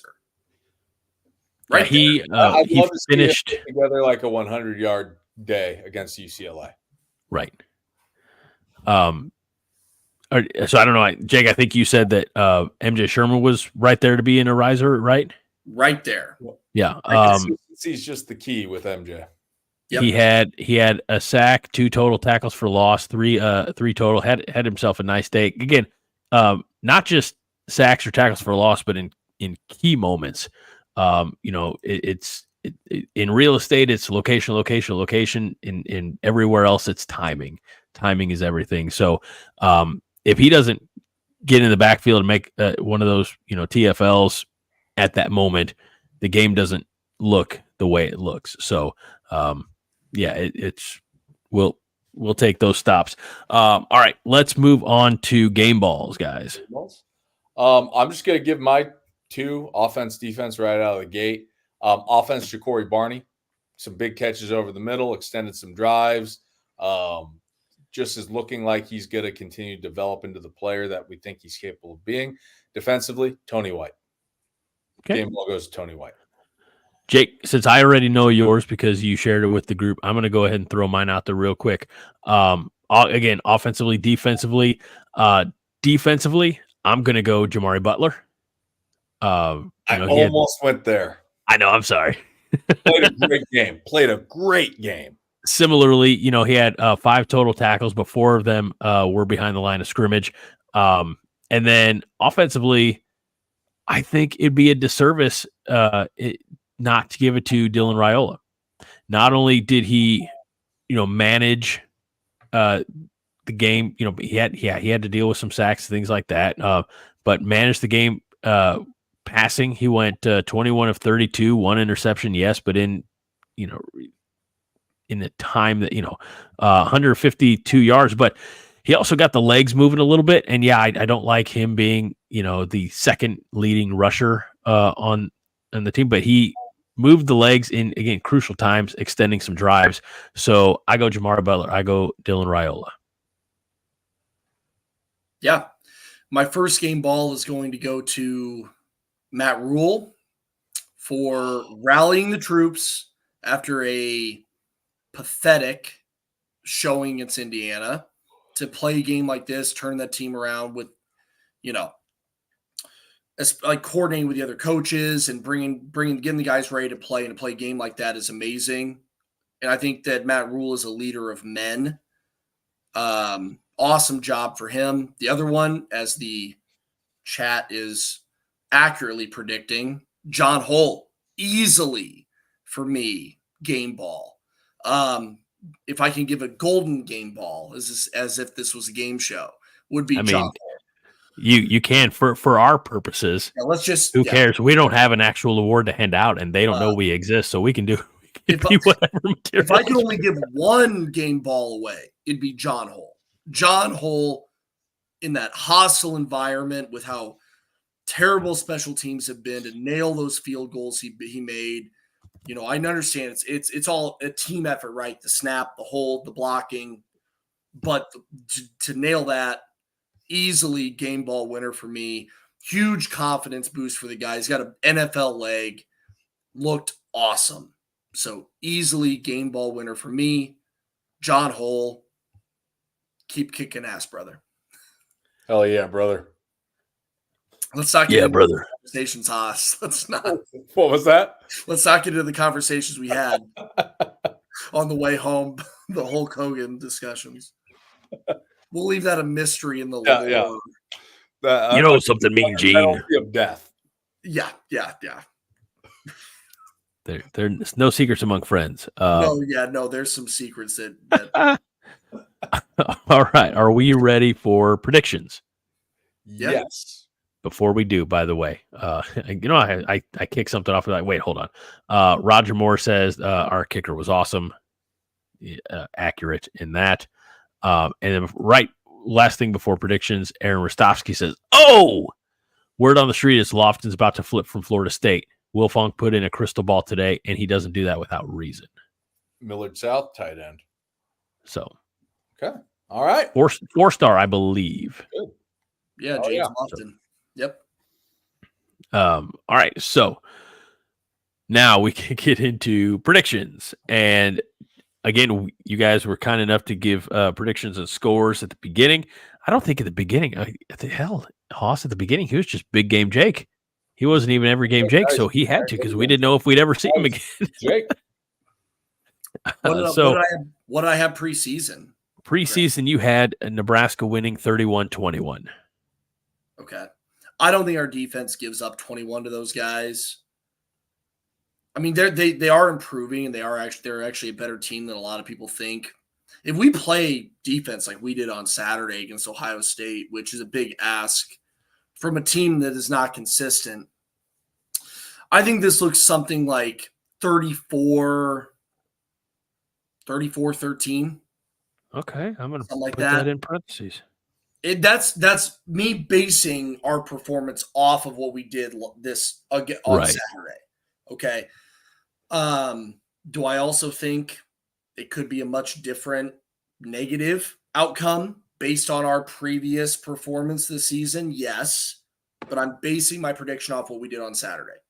34-13, 34-16, something like that, I think is pretty realistic. We only opened at 10-point favorites, and it immediately dropped to 7. So all the money went on UCLA. They're better than people think. They've got better. That offense is still pretty terrible, though. 10 touchdowns to 12 turnovers as an offense. Yeah, but they have a good quarterback who's dynamic. Are you talking about drawing a blank on his last name right now. I've just seen him. I don't even know what his name is. What's that? Garbers? I think that's who it is. I've just seen some cut ups of him. You know, he can run and throw, and he looks pretty dynamic. Yep. But yeah, I agree that they've gotten better. You know, they beat Rutgers 35. Was it 35-32? Yeah, I think so. Well, yeah, and they played Penn State really tough. Yep. You know, really, the teams they've lost to have been pretty good Big Ten teams. Yeah. And LSU. Yeah. But I'm going to go 34-13. Now, as a reminder, this is the first score that you have changed, Jake. Oh, yeah, that's right. So, Hoss, at the outset, you said Nebraska would win 31-14. I'm sticking with it. That works. And I will give my predictions on Thursday night per usual. And that'd be Halloween. We're going to have a Halloween show. Guys, I'm going to be wearing a costume Thursday night. Are you going to be dressed up as Hulk Hogan? I'm not going to be dressed up as Hulk Hogan, brother. I have too much hair and not enough Fu Manchu. Yeah, get on going. I mean, you know, I'd have to dye it, you know, and I would have to dye it. No, I'm just kidding. But yeah, so we'll have a Halloween show. Come out and have a party with us Thursday night, 9 o'clock Central. Andy's Husker happy hour should be tomorrow night on time as usual. And I think John got it in the show he wanted to get in tonight. I don't think he's anticipating getting one in on Wednesday. So should just be the regular 4 shows. Guys, I appreciate you. I know we started a little late and doing it live on a Monday night after John, but we appreciate all the filthy animals for sticking around doing the double shot with us tonight. They got 3+ hours of high quality entertainment, and it wouldn't be possible without the two of you. So Hoss, Jake, thank you very much. And I'm glad you guys got back home safely. So thank you. And next time, please text me when you are on the road, so I know that you get there safely. I worry. I drove 11 hours straight from Indianapolis yesterday, so I wasn't really on my phone. But Jake could have texted you. I should have probably. Yeah, I was doing nothing. I just worry. Just alone with my thoughts. Yep. That's me and my thoughts are a very dangerous place to be. Anyway, that is it for this episode of Core Nation's Overreaction for Hoss Reuter. And there we go. Every game, Jake Horde. I'm Greg Mahochko, and we'll see you next week, hopefully celebrating bowl eligibility. Go Big Red. Hoss. Keep getting better. Jake? Find a way. I like it.